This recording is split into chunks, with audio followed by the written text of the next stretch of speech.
Ya le- Muy bien, muchas gracias por acompañarnos la tarde de hoy. Además, a todos nuestros invitados e invitadas de las empresas Andy del futuro, desearles una feliz tarde y agradecerles a que se conecten a este segundo espacio que hemos denominado Tenemos que hablar de, para entrar y comenzar esta conversación. Es un formato que hemos diseñado para tener conversaciones con personas líderes relevantes en temas que están pasando, en temas de coyuntura, en cosas que están sucediendo en el mundo, en Colombia, y evidentemente tenemos que conocer de primera mano por sus protagonistas, por las personas que están haciendo todo este proceso de enfrentar esta realidad con nosotros, sobre todo desde el asunto gremial y desde la gestión gremial. La ANDI es una institución que reúne 80 años de experiencia en el sector privado y tenemos unas vicepresidencias estratégicas que mueven los temas más importantes en Colombia y el mundo desde la incidencia y desde el trabajo colaborativo de la empresa privada. Hoy tenemos una conversación muy importante, a mi manera de ver, gracias, una de las conversaciones más oportunas que tenemos en el país y necesarias para hablar del tema de salud.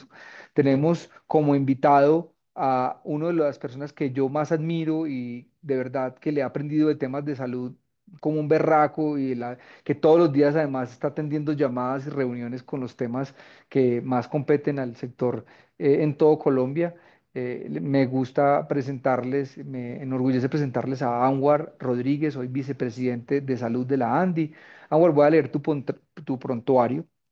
Es economista y politólogo de la Universidad de los Andes, tiene un magíster en economía de la misma universidad y además es magíster en administración pública de la prestigiosa Universidad del London School of Economics and Political Science, con énfasis en gestión pública. Eso, pues, además de que es una de las grandes cartas de presentación, le ha permitido desempeñarse como, además, vicepresidente hoy de salud de la ANDI, una vicepresidencia que tiene 5 cámaras, ¿verdad, Anwar? Y que cuenta con 10, y además Anwar cuenta con 17 años de experiencia en análisis de políticas públicas. ¿Qué sobresale del perfil de Anwar? Su paso por la NIF, Centro de Estudios Económicos, donde se desempeñó como vicepresidente y su trayectoria en el sector público como director de financiamiento sectorial del Ministerio de Salud y Protección Social. Además, fue subdirector de salud en el Departamento Nacional de Planeación DNP, asesor del despacho del viceministro técnico del Ministerio de Hacienda y Crédito Público y del despacho del ministro de Salud, entre otros cargos. Además, Anwar es experto en temas de sostenibilidad, de impacto fiscal, de la financiación de los programas sociales, en particular en la formulación, análisis y evaluación de políticas públicas en salud.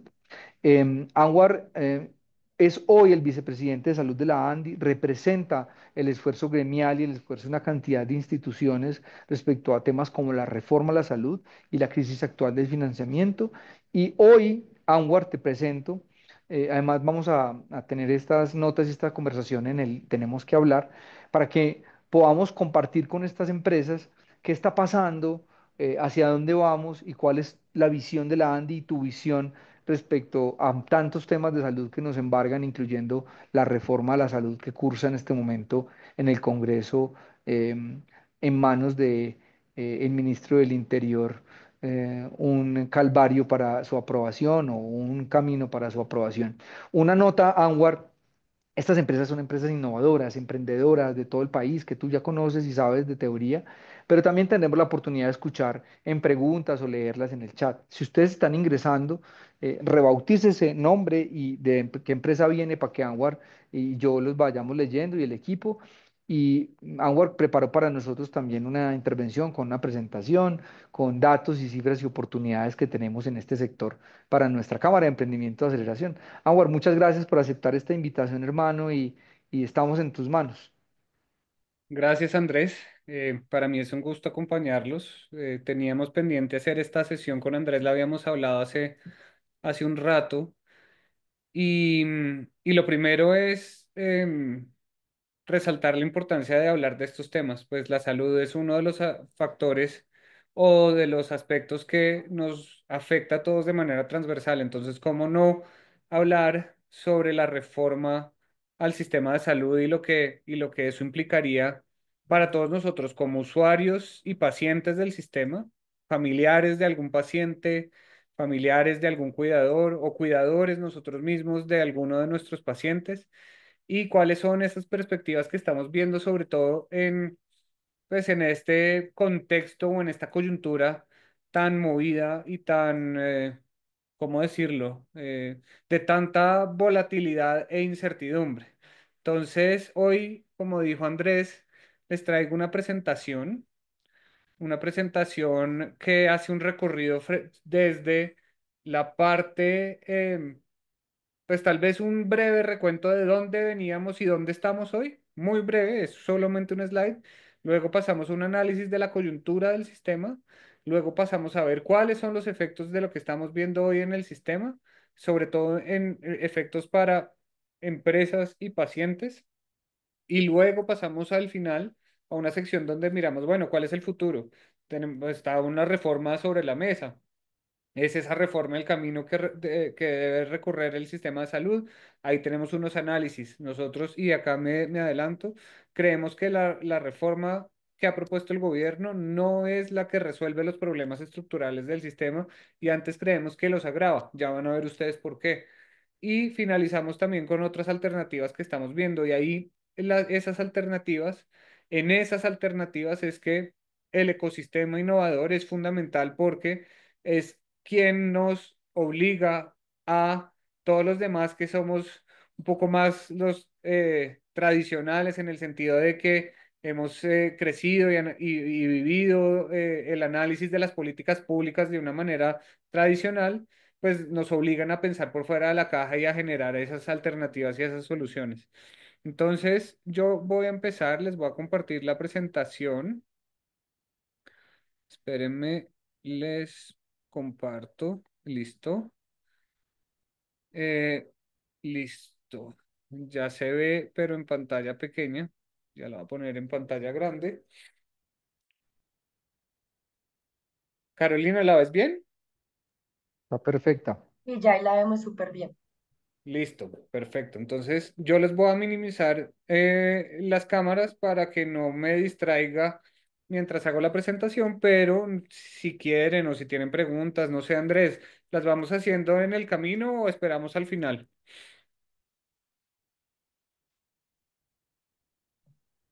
Como a ti te Podemos parezca mejor. hacerlas, sí, no, como te parezca mejor. Yo creo que podemos, pues cuando haya una pregunta te vamos diciendo quiénes levantaron la mano y demás.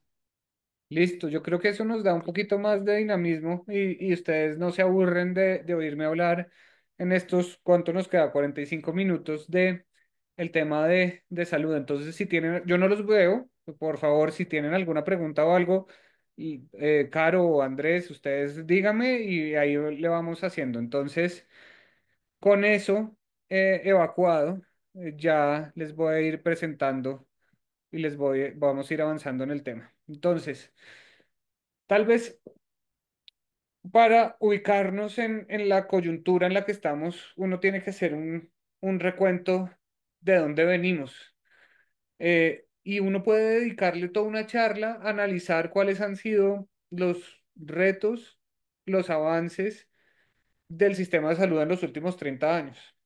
Y de ahí nos podríamos quedar avances en cobertura, avances en calidad, avances en acceso y prestación de servicios de salud, avances en resultados en salud, en percepción de pacientes y usuarios.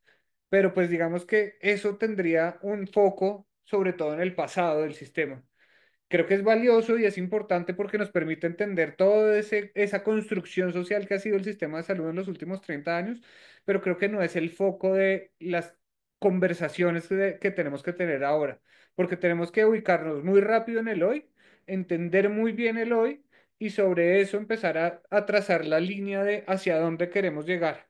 Y nuevamente, ahí, pues todos los actores del sistema son relevantes, pero hago un énfasis particular en el ecosistema innovador porque es quien finalmente nos va a ayudar a que de manera novedosa podamos generar soluciones a esos problemas que estamos viendo en la actualidad. Pero haciendo ese paréntesis, pues sí valía la pena traer al menos una diapositiva. Y una diapositiva que para mí es la que resume el estado del sistema de salud, o digamos que de alguna manera resume cuál ha sido el balance del sistema de salud en los últimos 30 años. Y es la gráfica que ven ustedes a la izquierda de la pantalla. Esa gráfica que muestra en la línea azul la evolución de la cobertura en el aseguramiento muestra de manera consistente la disminución en el gasto de bolsillo de los hogares. ¿Qué quiere decir eso? Quiere decir que antes de la reforma de 1993, cuando teníamos un sistema de salud, el Sistema Nacional de Salud basado en la provisión pública de los servicios de salud, teníamos unos niveles supremamente bajos de cobertura y adicional, si abríamos los niveles de cobertura, teníamos unas inequidades gigantescas en esos niveles de cobertura. ¿Qué quiere decir eso? Mientras el 4% de las personas de más bajos ingresos estaban afiliadas al sistema de salud, las personas de más altos ingresos podrían llegar a tener una afiliación cercana al un poco más del 48, 49%, casi el 50% de las personas de altos ingresos estaban afiliadas al sistema, algún tipo, algún mecanismo de aseguramiento. Entonces, eso en promedio nos lleva a que el 19% de las personas tenían acceso a través del sistema del aseguramiento, pero reflejaba en ese promedio unas disparidades increíbles. ¿Qué sucede a lo largo de la implementación de la reforma? Si ustedes ven 30 de estos últimos 30 años, tan solo en los primeros 10 años ya teníamos unos niveles de cobertura cercanos al 65%. En los primeros 20 años ya habíamos logrado, en los primeros 20 años de la reforma del sistema en el año 93, ya habíamos alcanzado cobertura casi universal. Entonces, en esos 20 años que se hizo un esfuerzo gigantesco en incrementar la cobertura y en los últimos 10 años que se ha hecho un esfuerzo casi que de la misma magnitud en mantener esa cobertura, hemos primero cerrado esas brechas que les decía. Acuérdense que yo les decía que solo 4% de los hogares de más altos ingresos estaban afiliados al sistema, mientras que el 50% de los hogares de ingresos altos está afiliado al sistema por allá a los inicios de los 90. Bueno, eso en el 2013. Y si nos vemos incluso hoy, ya esas brechas se habían cerrado. Ya más del 90% de los afiliados de más bajos ingresos está afiliado al sistema y más del 95% de los afiliados de más altos ingresos se encuentra afiliados. Ya la brecha es básicamente inexistente.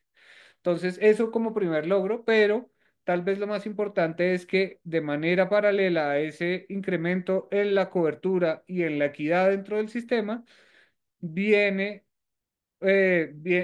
pues ese incremento viene acompañado por una disminución significativa en el gasto de bolsillo. ¿Esto qué quiere decir?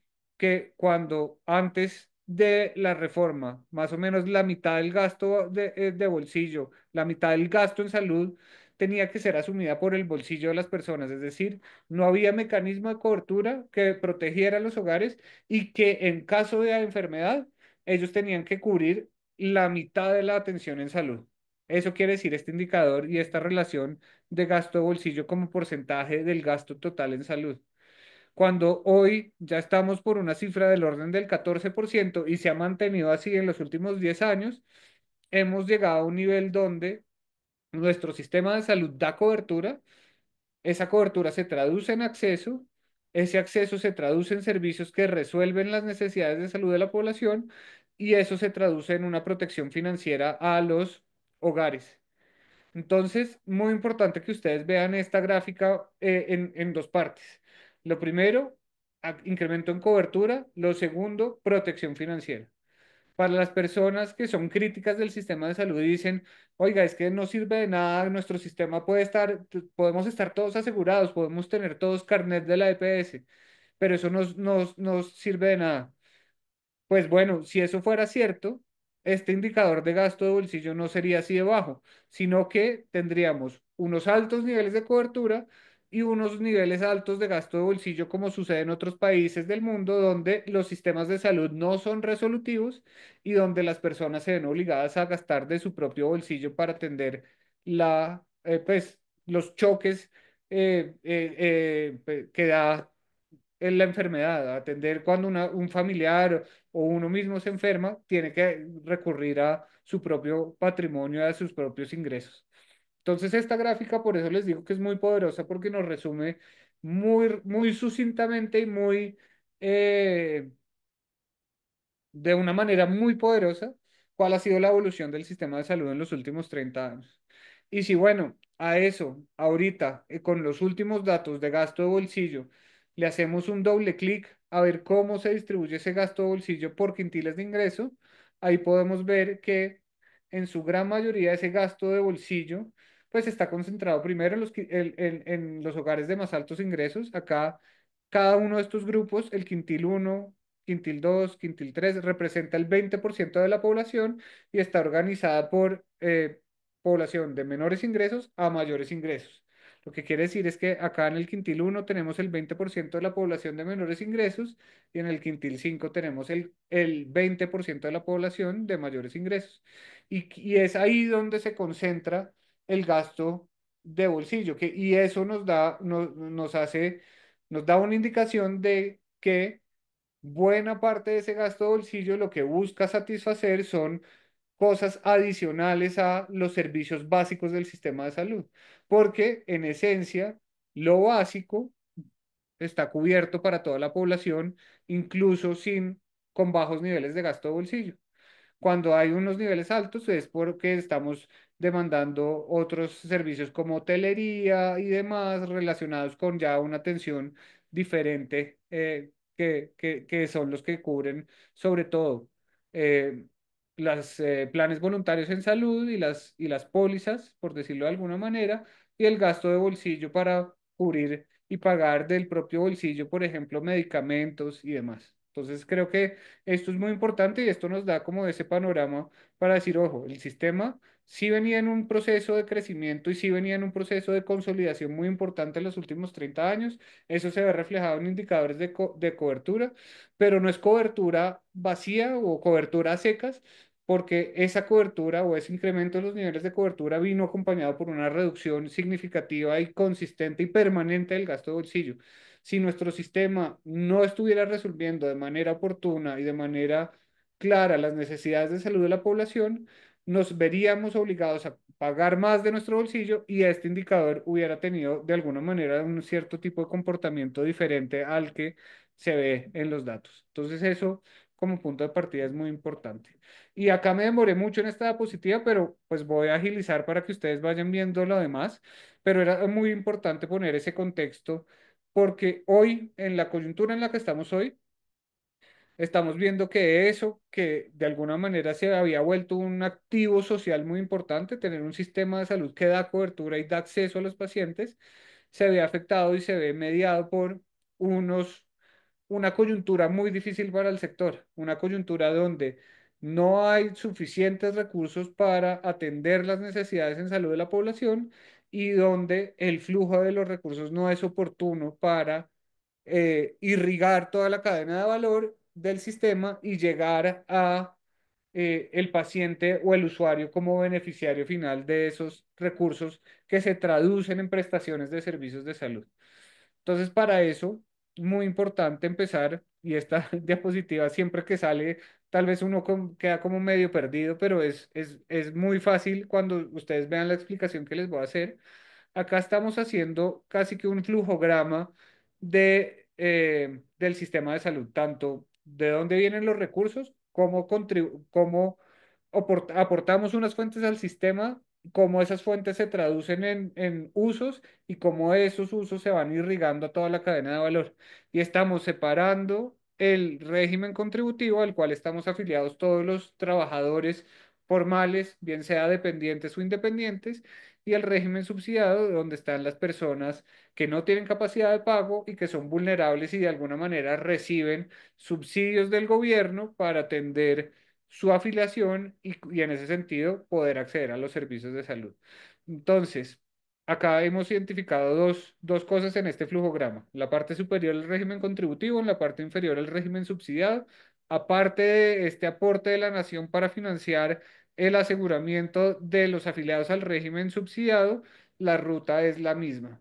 en el caso del contributivo, las personas afiliados y las empresas contribuimos a la pila y generamos unos recursos que se trasladan a la ADRES, recursos que se suman a los aportes del gobierno que llegan a la ADRES, y es a través de la ADRES donde se hace unidad de caja de todos esos recursos, las contribuciones de los trabajadores, los aportes del presupuesto general de la nación y los aportes de las entidades territoriales a través de lo que todos ustedes han conocido o han oído en algún momento, que se llaman rentas cedidas, que son los impuestos a los, por ejemplo, juegos de suerte de azar, al chance, a los cigarrillos, al tabaco, a las cervezas, a las bebidas alcohólicas, que son rentas que la nación le cedió a los departamentos y que los departamentos utilizan para financiar la salud de toda la población pues, que vive o reside en esos departamentos. Entonces, en la ADRES se hace unidad de caja de todos esos recursos que para que ustedes lo tengan hoy como un orden de magnitud, alrededor de el presupuesto de ingresos de la ADRES hoy es alrededor de 95 billones de pesos, 95 billones con B de pesos, y eso es lo que se utiliza para hacer el reconocimiento y empezar a hacer irrigar los recursos a toda la cadena de valor. Entonces es importante que vean.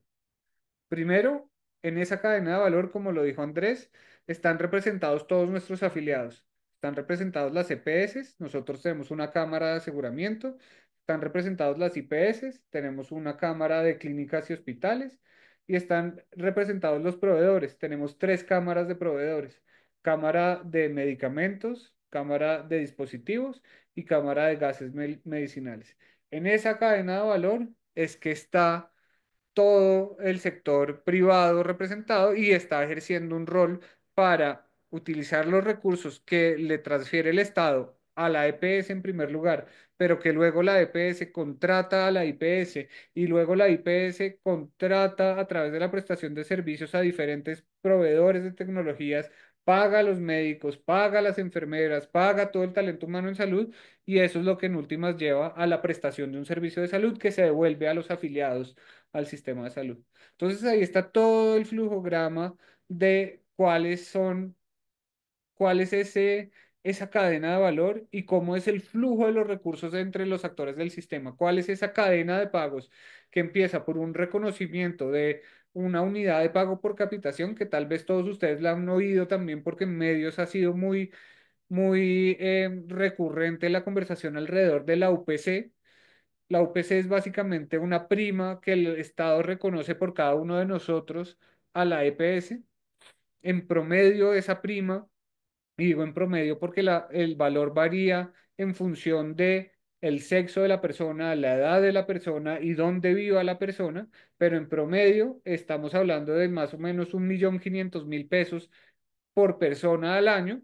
Con eso se hace ese reconocimiento de esos recursos, luego eso se transfiere a la EPS y luego la EPS, en función de los afiliados que tiene, mancomuna esos recursos, mancomuna el riesgo en salud y con eso contrata con IPS y así empieza todo el ciclo de una cadena de pagos entre los actores del sistema. Entonces, lo primero, la UPC no es de las EPS, la UPC es la plata del sistema de salud y es la que es el vehículo a través del cual traducimos recursos en prestaciones de servicios de salud. Y lo más bonito tal vez de la UPC es que tiene escondido un tema detrás, y es, hay una compensación y hay una solidaridad entre la gente que por medio de la cual pues el Estado está pagando una UPC, porque por ejemplo, hay una compensación entre jóvenes que no demandan muchos servicios de salud y personas de mayor edad que en promedio demandan más servicios de salud. Hay una compensación entre sanos que no asisten al médico y personas enfermas que demandan de manera recurrente servicios de salud. Hay una compensación entre personas de bajos ingresos que no contribuyen al sistema o y personas de altos ingresos que contribuimos al sistema con las cotizaciones que hacemos al sistema de salud. Entonces, esa es la belleza de este sistema que por medio del reconocimiento de ese valor que se gira la EPS, tenemos un sistema de compensación de, de inequidades, por decirlo de, de alguna manera, entre personas vulnerables y personas menos vulnerables que son las que de alguna manera alimentan esos servicios de salud. Ojo, eso lo que quiere decir es que en la plata con la que se reconoce y que se gira a la EPS es para que con esa plata paguemos entre todos los colombianos el costo de salud de quienes van al médico. No quiere decir que todos vayamos al tiempo al médico ni que todos demandemos servicios de salud. Muchos no lo hacemos porque estamos sanos, porque de alguna manera no hemos tenido la necesidad de asistir a los servicios de salud y ese es el núcleo esencial del sistema de aseguramiento.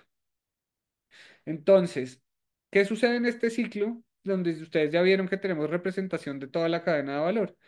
Que si los recursos que se transfieren inicialmente desde la ADRES a la EPS no son suficientes, empezamos a generar problemas para el flujo de los recursos hacia las IPS, luego hacia los proveedores, y si esos recursos no fluyen de manera adecuada, pues los afiliados empiezan a sentir barreras para la atención y para demandar los servicios de salud. Entonces, eso es lo que efectivamente ha venido pasando en los últimos años. Y para eso, lo que nosotros hemos hecho es, empezamos con un análisis de la siniestralidad del sistema. ¿Qué es la siniestralidad? Básicamente, acá lo ven en esta fórmula que está chiquita, pero que básicamente nos describe una razón en el numerador unos costos asociados a la prestación del servicio de salud, en el denominador unos ingresos que son los que se transfiere a través de este mecanismo para que las EPS paguen los servicios de salud. Entonces, si esa relación es suficiente, tendríamos primero un indicador de siniestralidad que sería estable en el tiempo y segundo, ese indicador de siniestralidad debería ser inferior al, en un caso extremo, al 100%. Es decir, la razón debería ser igual a uno o menor a uno. O si uno lo habla en porcentaje, igual a 100% o menor a 100%. ¿Qué es lo que ha pasado en el sistema de salud en los últimos años?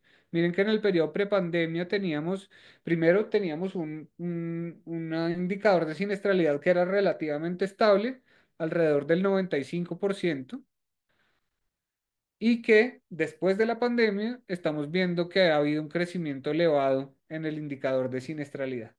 Y eso está pasando por dos temas que suceden en este caso, desafortunadamente, de manera coincidente. Mientras en el periodo post pandemia estamos demandando más servicios de salud y estamos em, generando, pues digamos, más costo en el sistema, al mismo tiempo, estos son factores estructurales, es decir, esos son factores a los que se ha enfrentado el sistema de salud colombiano, pero igualmente todos los sistemas de salud después del periodo de pandemia vieron un incremento en las frecuencias de uso y a su vez un incremento en los costos asociados a esas atenciones en salud. Esos son factores estructurales, pero a su vez a esos factores estructurales que subieron el costo en la atención médica. A su vez, en Colombia se suman unos factores coyunturales que muestran que de alguna manera no hemos tenido los ingresos necesarios y suficientes para financiar esas atenciones en salud que venían incrementándose en su costo. Entonces, ¿qué sucede si el numerador incrementa y el denominador disminuye? Que vamos a tener un incremento en el indicador de siniestralidad, como lo ven ustedes en pantalla. Y esto sí es coyuntural porque recuerden que cuando hubo cambio de gobierno y empieza la administración del gobierno actual, se empieza a dar una discusión alrededor del aseguramiento en salud. Se empieza a dar una discusión alrededor de, oiga, los recursos, el sistema de salud no necesita más recursos. Antes estamos dando recursos de más. Devuelva unos recursos hacia otros sistemas. No utilice los recursos. Saque recursos del aseguramiento para llevar y financiar otras cuestiones de gasto. Eso, al tiempo que incrementaba el costo, es lo que es casi que la tormenta perfecta para llegar y presentar estos niveles de incremento en la siniestralidad. que el resumen, ¿qué quiere decir que un indicador de siniestralidad esté por el orden de los del 107,8 o redondeando alrededor de 108%? Quiere decir que por cada 100 pesos que se giran en el aseguramiento, las EPS han tenido que gastar 108 pesos. Y esos 8 pesos de más que el Estado no está reconociendo y que las EPS sí están gastando, son los que inicialmente empezaron a erosionar el patrimonio de las EPS, empezaron a poner a las EPS en un patrimonio, en aprietos porque no tenían los recursos necesarios para operar, es decir, no tenían la forma del mecanismo de cumplir los indicadores financieros para operar el aseguramiento en salud y es la razón fundamental por la cual empezamos a ver intervenciones por parte de la Superintendencia Nacional de Salud a una buena parte de las EPS que estaban habilitadas para operar dentro del sistema.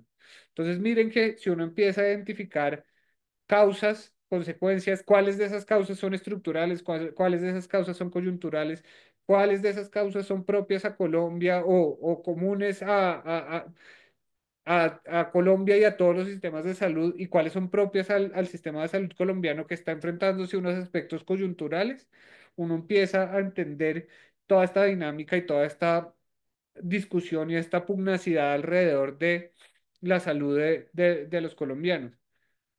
En esencia, y ustedes ven acá, si ustedes quieren investigar y analizar cuál es la metodología de cálculo de este nivel de siniestralidad, acá tenemos publicado el documento académico sobre el cual nos basamos. Todo es muy transparente, pero todo esto es lo que muestra que efectivamente hoy el sistema de salud no está teniendo los recursos suficientes para operar.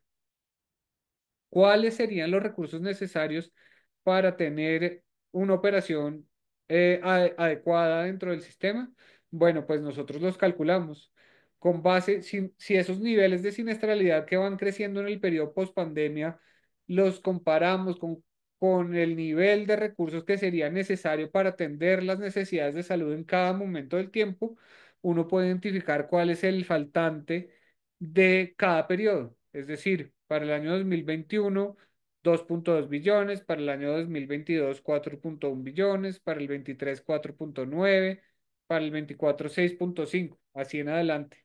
Eso que nos muestra que el sistema de salud sí venía con una desfinanciación importante y estructural, de alguna manera derivada de estos dos factores que se venían contraponiendo el uno al otro, pero que venían aportando para el incremento de la siniestralidad y eso se ve reflejado en estas cifras. Si nosotros, y tal vez ustedes lo oyeron a final de año, para este año nosotros habíamos estimado un crecimiento de la UPC del 16,9%. Eso solo para garantizar la operación corriente del sistema. Y efectivamente la UPC no creció al 16,9, sino que creció con la inflación al 5,3. La diferencia entre ese valor real sobre el cual se incrementó la UPC y el que habíamos estimado nosotros es lo que nos da un faltante por el orden de 10,8 billones de pesos solo para este año. Entonces miren que uno ahí va viendo que este es un problema, primero, del primer orden de magnitud en términos de los recursos que se requieren para mantener un sistema de salud operando de una manera consistente y oportuna para las necesidades de salud de los usuarios. Y segundo, que pues tenemos que empezar a hablar de cómo vamos a estabilizar esto. Y ahí, afortunadamente, la Corte Constitucional ha empezado a dar unas guías que ha generado obligaciones para el gobierno, para el Ministerio de Salud, para el Ministerio de Hacienda, para empezar a atender estos problemas que se vieron agravados en la coyuntura por esas decisiones de no financiar de manera adecuada el sistema de salud. Entonces eso es muy importante que lo entiendan porque tal vez esa es la génesis del problema que estamos viendo hoy en el sistema. Y esto eh, de manera inequívoca termina poniendo al tema del financiamiento en el núcleo de los problemas que está enfrentando el sistema hoy. Sí, hay problemas en la atención, hay problemas en las zonas dispersas, hay problemas para cerrar brechas entre la zona rural y la zona urbana y demás. Claro, esos son problemas, pero que terminan siendo secundarios a este problema estructural de la financiación porque nuevamente, sin una adecuada financiación no vamos a tener recursos que puedan alimentar toda la cadena de valor y llevar y traducirse en esas prestaciones de servicios de salud. Por eso empezaba con esa primera diapositiva del flujograma.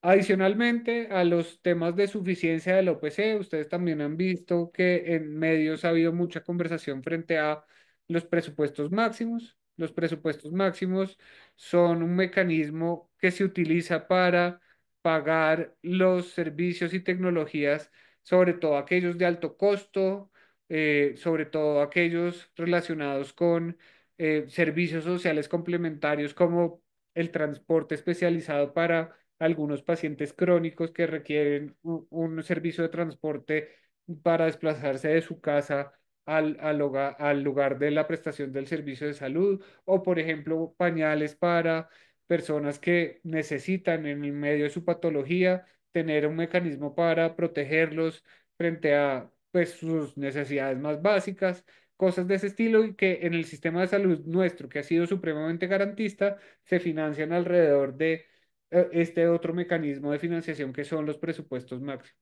Y miren que ahí por ese concepto hay unas deudas importantes que se han ido acumulando en el sistema, más de 2 billones de pesos por concepto de presupuestos máximos.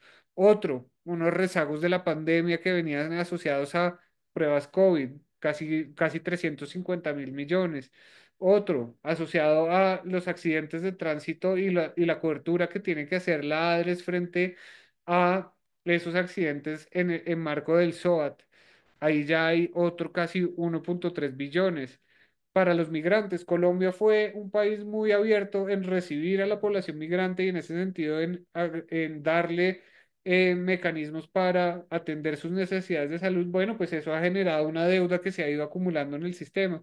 Entonces, miren que acá también estamos hablando de otros casi 4,7 billones por otros conceptos diferentes a la suficiencia del OPC que nos dicen que, ojo, acá sí tenemos un problema financiero y ese problema financiero lo tenemos que resolver para atender de manera urgente los temas que está viviendo el sistema, los problemas que está viviendo el sistema en la coyuntura. Y una vez atendamos esos problemas, ahí sí podemos empezar a generar unas discusiones sobre cambios en el sistema de salud, reforma y demás. Creo que eso es muy importante para que todos quedemos con ese mensaje. Bueno, y adicional a eso, y con esta termino esta primera diapositiva, esta primera sección, es importante que ustedes sepan que nosotros desde la ANDI y desde la sociedad civil ampliada, es decir, los otros gremios, las asociaciones de pacientes, los médicos y profesionales de la salud, hemos dicho, oiga, es importante que hemos hecho un seguimiento permanente a los recursos de salud, porque en un escenario de insuficiencia, cualquier peso sirve y cualquier peso ayuda para cambiar la situación. Y con esas alertas que hemos hecho, el gobierno nacional incluso ha incrementado la asignación de recursos en otros conceptos de gasto y ha desfinanciado o ha reducido el monto con el cual se crecían los recursos de la UPC, y eso es lo que nos ha llevado a tener ese descalce. Entonces miren que si ha habido un tema importante donde pues digamos que en el periodo prepandemia y en el periodo antes del cambio de gobierno, veníamos trabajando unos niveles relativamente estables de recursos para atender otras necesidades del sistema de salud, pues este gobierno ha, de manera casi que exponencial, tratado de desviar recursos del aseguramiento hacia este concepto y ha generado pues esos huecos. Visibilizar esto es lo que nos ha permitido dar la pelea frente a los recursos del sistema de salud. Porque miren, ustedes ven acá casi 2,5 billones para el año 2024. Pues bueno, esa cifra fue con la cual fue la cifra con la que cerramos el año.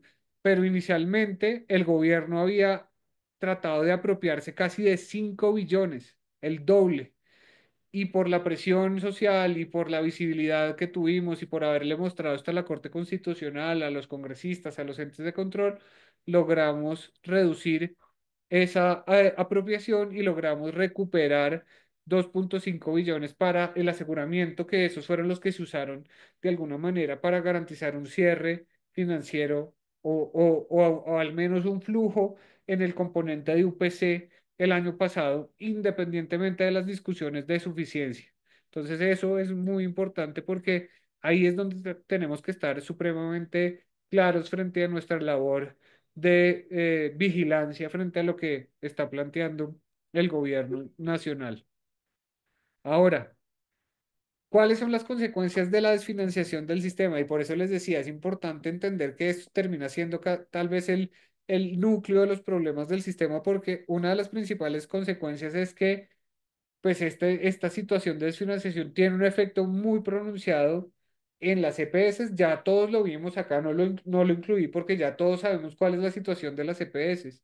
8 EPS intervenidas, otras tres que alzaron la mano y dijeron no queremos continuar en el sistema de salud, y más de la mitad de la población afiliada a esas EPS intervenidas. Entonces, pues ya sabemos que en el aseguramiento se erosionó el patrimonio, se desacumularon las reservas técnicas y llevó a causal de intervención por parte de la superintendencia, todo eso a raíz de la desfinanciación del sistema. De hecho, la Corte así lo reconoce en su último pronunciamiento y la Corte incluso le da órdenes al gobierno para decirle como, mire, es- esta situación de desfinanciación lleva a estos procesos a la imposibilidad de cumplir indicadores, lleva a la intervención. Usted tiene que, gobierno, darle plazo a las EPS para que una vez usted financie de manera adecuada al UPC, puedan las EPS recuperar su situación financiera.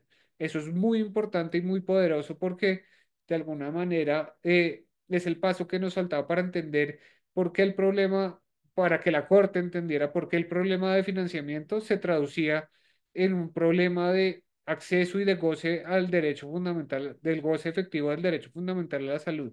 Entonces, pues ya sabemos que en el aseguramiento estamos viendo una situación muy, muy clara. Pero, ¿qué pasa con las IPS? Y acá con las IPS lo que estamos viendo es que si uno analiza las condiciones financieras de las IPS, se está dando cuenta que las IPS se están quedando sin caja para operar y para generar, pues, para tener los recursos necesarios para tener pues, cubierta su operación corriente. Miren los indicadores y miren la relación de ingresos operacionales y de la rotación y de los tamaños de la cartera. Y miren el incremento la rotación de la cartera.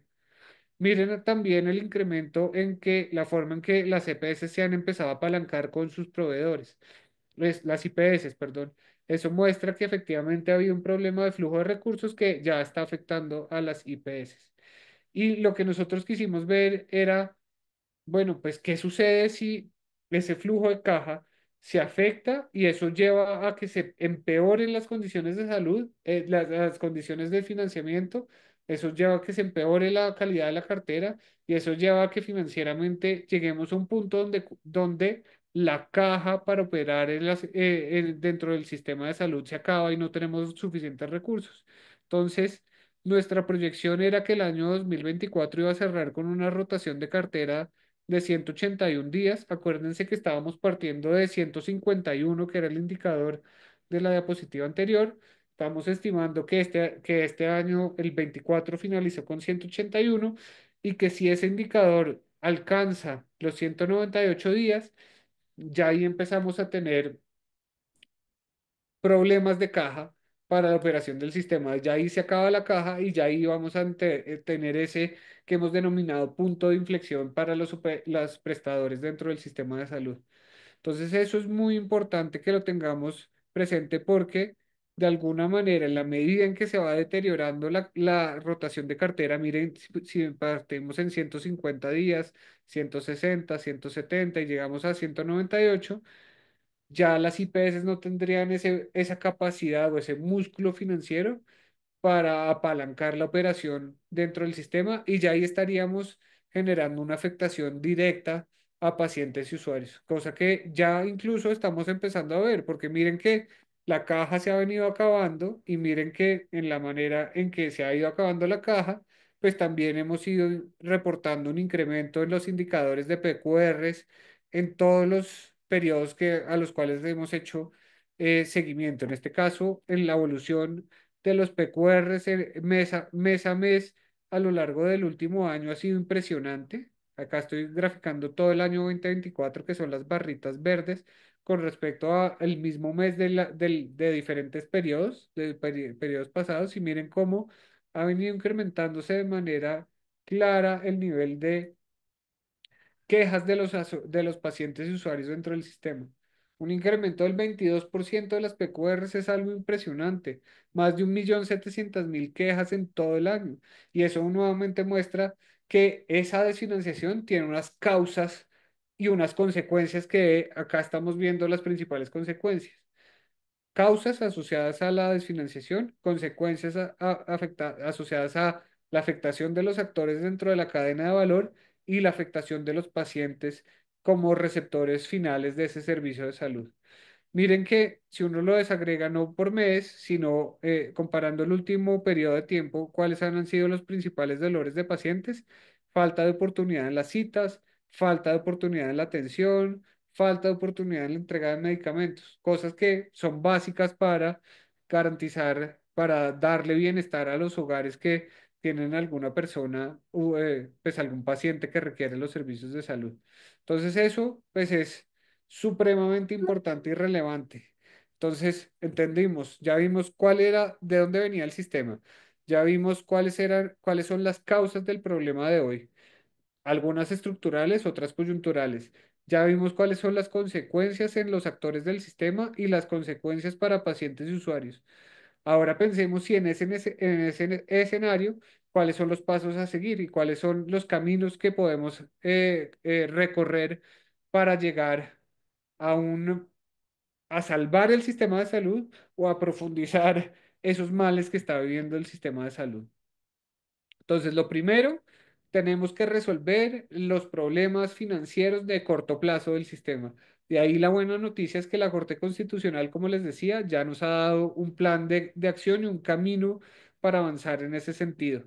Y de hecho, a pesar de que el gobierno ha tratado de dilatar el cumplimiento de esas órdenes que da la Corte Constitucional, pues la Corte se ha mantenido firme y le ha dicho: señores, no dilate, ustedes tienen que cumplir con estas órdenes, usted tiene que financiar la UPC de manera suficiente, tiene que saldar los pasivos que se acumularon en el sistema y tiene que asegurarse que tenga recursos adecuados y suficientes para la operación corriente del sistema. Y frente a los presupuestos máximos, también le ordena pagar todas las deudas de presupuestos máximos y presupuestar de manera clara y de manera justa y oportuna los pagos de presupuestos máximos para que este año no sigamos incrementando o no le sigamos echando leña al fuego de esos problemas que está presentando el sistema. Entonces, eso es muy importante. De ahí lo que hemos dicho es que, bueno, por lo menos en el muy corto plazo, el sistema de salud tiene recursos para reorientados empezar a resolver los problemas. Acuérdense que yo les decía que el presupuesto de la ADRES era cercano a los 95 billones. Bueno, nosotros creemos que utilizando las fuentes tradicionales, pero estimadas de una manera correcta, podríamos tener 5 billones de pesos adicionales. Y si recuperamos toda esa plata que el ministerio ha querido llevar a otros usos o a otros destinos, pues estaríamos hablando casi de 9,5 billones que podríamos inyectar hoy al sistema para generar una situación diferente en el cortísimo plazo del financiamiento. Y eso es tal vez la condición fundamental y la primera condición sobre la cual tenemos que avanzar. Lo segundo, de acá viene toda esta discusión de la reforma. Y tal vez les voy a pedir unos 10 minuticos más para terminar la presentación. Acá estamos en una disyuntiva de dos modelos. Yo les conté cuál era el modelo de aseguramiento, un modelo que logra estimar y distribuir los costos de la población con esos mecanismos de compensación entre población joven y adulta, población sana y enferma, etcétera. Este es el mecanismo que veníamos teniendo hoy en nuestro sistema de salud, mecanismo que ya está bajo estrés máximo por esa desfinanciación que estamos viviendo en la coyuntura, y por el otro extremo, en el otro lado, está la propuesta del gobierno, que es la de pasar a un esquema de subsidios a la oferta, es decir, a la provisión pública casi que exclusiva de los servicios de salud. Y eso pues tiene serios problemas, más allá de que genera problemas entre los incentivos de los actores de salud, sobre todo los incentivos que llevan a gastar más dentro del sistema de salud, pues también estamos llevando a un sistema de salud a que sea más sujeto o que sea, esté más expuesto a la captura por parte de grupos de interés y opresiones políticas, por decirlo de alguna manera. Entonces, miren que la reforma termina siendo muy estructural porque termina casi que dando un giro de 180 grados a cómo veníamos orientando nuestro sistema de salud. Y todo eso camino que habíamos recorrido en los últimos 30 años termina estando en riesgo porque estamos casi que ahí sí, volteando totalmente y casi que recorriendo el camino contrario. Entonces eso es muy importante que lo tengan claro. Y lo peor del cuento es que la reforma de salud como está planteada no resuelve los problemas estructurales del sistema. Y acá yo les tengo tres diapositivas o un par de diapositivas que muestran cuál es el avance del sistema de salud. Hoy esa reforma está avanzando en segundo debate en la plenaria de la Cámara de Representantes, pero en esencia ese texto que va avanzando es igualito al que tenía la reforma que se archivó el año pasado. Entonces muestra que el gobierno sí o sí le ha metido todo el esfuerzo a aprobar su proyecto de reforma porque es la que les da el control de los recursos y la que permite reorientar ese sistema basado en la provisión, en una competencia donde con sector privado se estaba proveyendo un servicio de salud en el marco de un aseguramiento individual, cambiándolo a otro modelo totalmente contrario que de hecho pone en riesgo la protección individual al derecho a la salud, pone en riesgo la integralidad en la atención porque fragmenta la financiación y fragmenta la atención y pues pone en riesgo la sostenibilidad financiera del sistema. Entonces recuérdense que yo ya les decía que en términos financieros ya teníamos una situación compleja, pues bueno, de aprobarse la reforma, esa situación se vuelve mucho más compleja porque la reforma tiene una falla estructural en su concepción y esa falla estructural es lo que les quiero mostrar a continuación. Bueno, acá están unos temas ya como máximas de las que se ven afectadas por la reforma. Pero el tema central de la reforma tiene que ver con que el modelo que está planteando el Ministerio de Salud no es consistente ni con las cifras de la demanda actual de los servicios de salud, ni con la forma en que proyectamos la demanda futura de los servicios de salud. Si ustedes ven acá en la gráfica, la línea roja es la estimación de lo que ha planteado el gobierno nacional sería esa senda, y lo que nosotros estamos diciendo es que la senda correcta, teniendo en cuenta los datos históricos del sistema de salud, sería una senda mucho más cercana al azul o en el mejor de los casos estaría dentro del rango gris que estamos publicando ahí.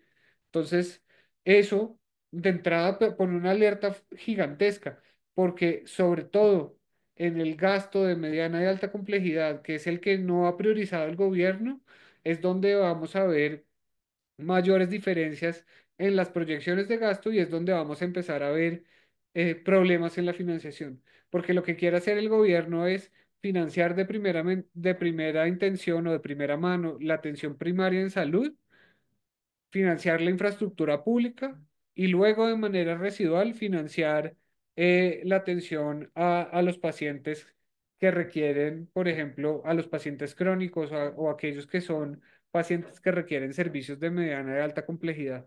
Entonces, miren que eso es muy potente y muy claro, porque nada más en este concepto de gasto hay una diferencia de 129 billones en lo que estima el gobierno y entre lo que estimamos nosotros. 129 billones en un transcurso de 10 años. Entonces, miren que eso es muy diciente y eso es, pues, básicamente y claramente inmanejable e insostenible. Si a eso le sumamos otras diferencias en conceptos de gasto que están incorporados en la reforma y que no están de manera adecuadamente costeados y otras fuentes adicionales que están incorporadas en la reforma y lo neteamos, estamos diciendo que a esos 129 billones le tendríamos que adicionar 33 billones de pesos de más y con eso estaríamos estimando una diferencia total entre el escenario del gobierno y el escenario de la ANDI de más de 163 billones de pesos. Nuevamente, en un periodo de 10 años, eso es, no hay marco fiscal de mediano plazo, no hay presupuesto público, no hay recurso que pueda aguantar esas diferencias en un periodo de 10 años como se ha planteado. Y miren que acá está muy claramente estimada y es una visualización clara desde el error conceptual que está partiendo el gobierno. El gobierno de hecho está partiendo de un escenario donde el sistema de salud ya está balanceado. Ya vimos que no está balanceado y de hecho vimos que estos faltantes eh, están, o sea, pueden ser del orden de magnitud de lo que estamos viendo ahí, medio punto del PIB, más o menos 10 billones de pesos. ¿Qué sucede con nuestras estimaciones? Que pues esa senda tiende a empeorar y que a diferencia en la estimación del gobierno, ellos después de 5 años incluso empiezan a decir, dentro del sistema se empiezan a generar accidentes que se empiezan a acumular. Entonces miren que acá hay una diferencia clarísima conceptual donde el ministerio está partiendo de una falsa ilusión de estabilidad fiscal o de viabilidad fiscal de la reforma para plantear las conversaciones y para casi que orientar la aprobación de una reforma con base en unas cifras que no son consistentes con los datos observados dentro del sistema de salud. Y eso es supremamente importante porque en medio de ese escenario, acá está el detalle de las cifras, ustedes pueden ver ahí uno a uno los renglones de gasto y los renglones de ingreso, pues los pueden comparar, no me voy a detener ahí, queda para su consulta, pero pues más grave aún, eso quiere decir que hay unas implicaciones fiscales muy importantes que incluso terminan por agravar el panorama ya complejo de la situación fiscal, porque yo les mostré cuál era el tema de mediana alta complejidad y de todos los otros conceptos de gasto, pero hay una cantidad de problemas que no están incorporados acá, partiendo de la base del primero, y es que la discusión de suficiencia de recursos la están obviando 100%. Miren todo lo que habíamos visto en las diapositivas de arriba frente al tema de siniestralidad. Entonces ahí básicamente ustedes ven que hay otros conceptos que además terminan por generar mayores presiones de gasto y generar mayores alertas frente a la financiación del sistema. Y lo peor del cuento es que la reforma en medio de esto pues ha ido aprobándose en la Cámara de Representantes. Ustedes ven acá sombreados los artículos que ya han sido aprobados, bien sea como venían en la ponencia para segundo debate o con las modificaciones los amarillos, los que se aprobaron con modificaciones. Quiere decir que ya hemos aprobado más o menos la mitad de la reforma, pero sobre todo lo que queda por aprobar es el núcleo esencial de la reforma. Los mecanismos de financiación, la UPC, cómo se financia la UPC, las funciones de la ADRES, todo lo grande es lo que no se ha aprobado. Y ahí va a haber una discusión muy fuerte en el Congreso. De hecho, estamos hoy en una discusión supremamente fuerte porque eh, eh, hay un grupo importante de congresistas que cree que el Ministerio de Salud no está cumpliendo con los autos de la Corte y lo que ha dicho es que le está exigiendo a los ponentes y a la mesa directiva de la plenaria que no ponga la reforma en el orden del día hasta tanto no se cumpla con las órdenes de la Corte Constitucional. Y ahí hay una puja que aún no se ha resuelto, pero que cuando se resuelva, igual pues vamos a seguir en ese camino para que por lo menos en la Cámara de Representantes se termine por aprobar esta reforma y que lleguemos a una conversación en el Senado y que estemos pues muy cercanos a algo parecido a lo que vimos la vez pasada cuando llegó la reforma de salud en el Senado, al Senado, que pues tuvo, después de un análisis juicioso y detallado, quedó pues archivada la reforma y no prosperó la iniciativa del gobierno. Acuérdense que les decía que esta reforma es casi que el núcleo esencial de lo que ya se archivó en el Senado el año pasado, entonces también piensen que ahí no habría muchos incentivos por parte del Senado a aprobar la reforma que viene en los mismos términos o incluso peor a la que habían ya archivado en el pasado. Entonces, y acá ya para finalizar, ¿Cuál es la alternativa? Estamos entre dos modelos de salud opuestos. Yo siempre les he dicho que ahí en la mitad hay muchas cosas que podemos hacer para generar, por ejemplo, esquemas de riesgo compartido que permitan alinear incentivos entre los actores del sistema y que permitan generar soluciones o dar un mecanismo de solución a este problema en el que estamos que a veces parece irresoluble, pero sí hay formas de salir de ahí.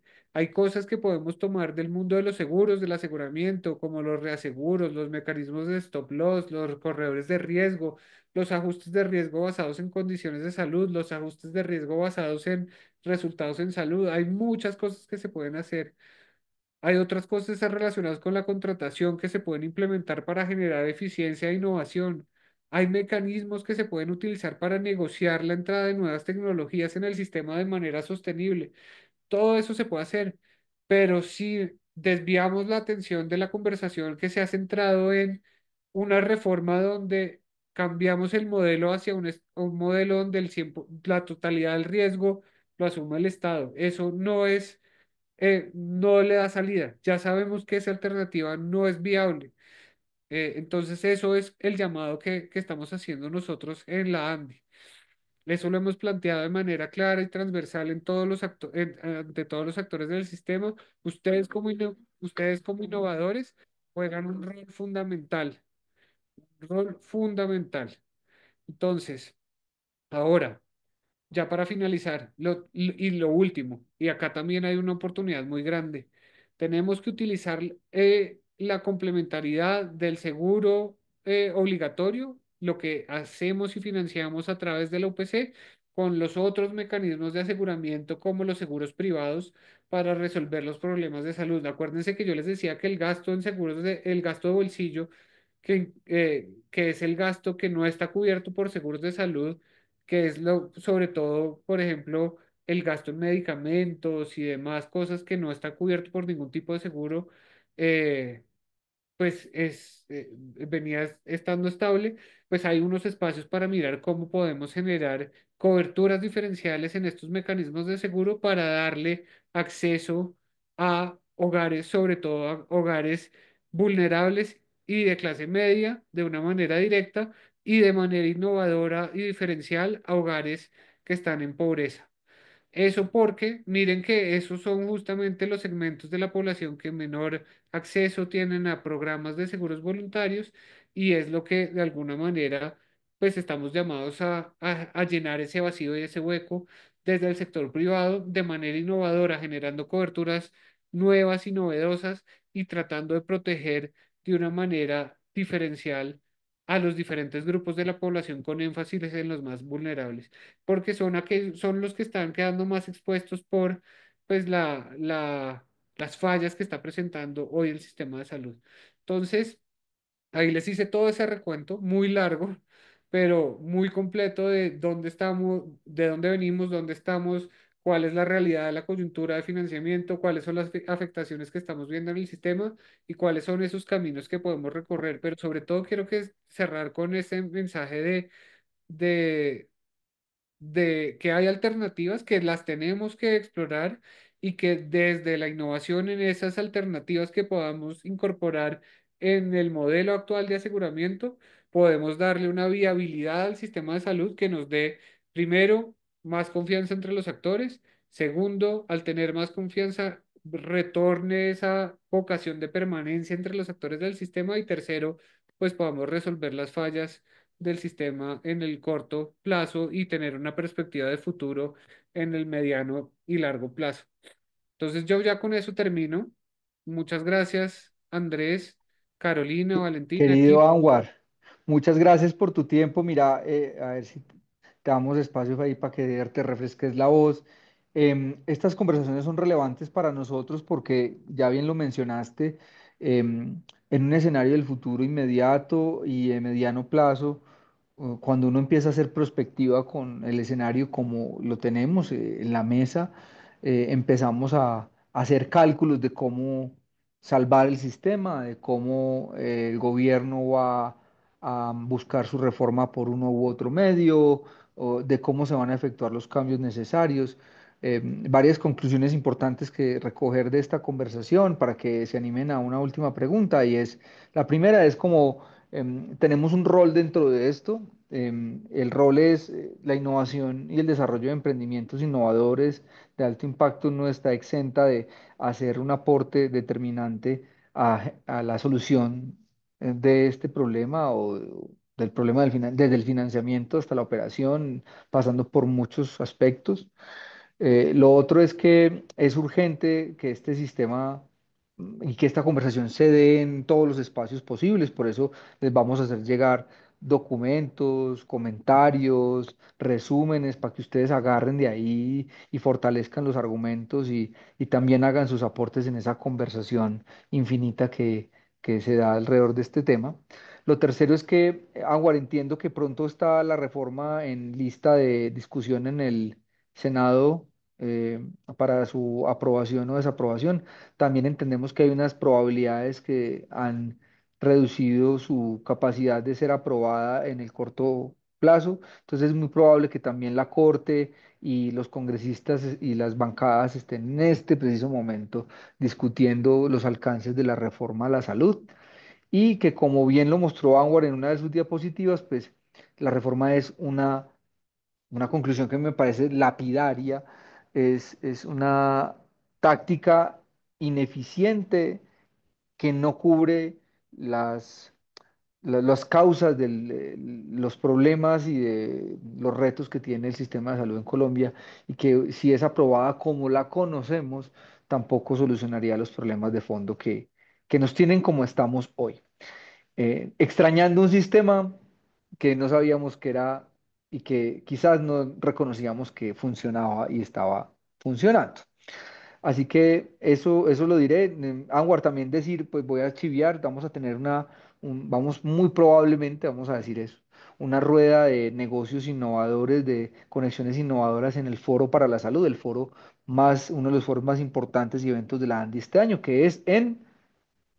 El 18, 19 y 20 de junio en Cartagena. Así que de una vez les pedimos que se agenden si tienen intereses en estos temas. Vamos a estar teniendo una rueda con los grandes jugadores en el tablero de la salud allá en Cartagena, donde van a estar todos. Además de eso, Anwar, vamos a tener durante el año muchos retos.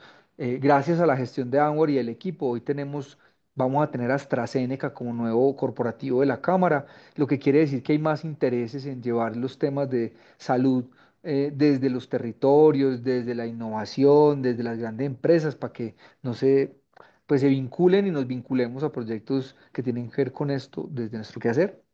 Y lo tercero es que vamos con la Vicepresidencia de Salud y sus cámaras a tener cada vez más retos y cada vez más espacios para tener estas conversaciones con los actores.